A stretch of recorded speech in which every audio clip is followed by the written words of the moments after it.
Pas festimit të Pashkëve në vendin ton, ka nisur ditën e sotme kthimi e emigrantëve për në vendet e tyre të punës. Në pikën e kalimit kufitar të Kakavijes, deri më tani nuk ka radhë të gjata pritje për qytetarët dhe gjatë 24 orëve të fundit situata paraqitet e qetë. Në Shqipëri, në Lushnjë, ku do i festojmë? Në vendin ton, patrillin ton, tani... I festuat me familjarët? Me familjarët. Pat Lushnjë këtë vit? Po, si që ka qenë vjetë, ka pak ndryshime, mirë është. Mirë fare, ta që nuk themi të prapë. Në cilin vend të Shqipërisë? Në Lush. Përgjithësi mirë. Me kë i festuat Pashkët? Me prindrit, burazeri, miqësia, kushurin, mirë. Tani po ktheheni? Tani po kthehemi vendi punës. Ku? Në Agrinjo. E Jurguçat, në Dropulli këtej. Kishit ardhur për Pashkët? Po. Me kë i festuat?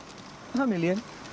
Sipas të dhënave gjatë 24 orëve të fundit, shërbimet e policisë në pikën e kalimit kufitar të Kakavijes kanë përpunuar 4577 shtetas në hyrje dalje, nga të cilët 2111 në hyrje dhe 2466 në dalje. Gjithashtu i lartë është edhe numri automjeteve që lëvizin në kufi, ku gjatë 24 orëve të fundit kanë lëvizur 1587 mjete në hyrje dalje, nga të cilat 702 në hyrje dhe 885 në dalje.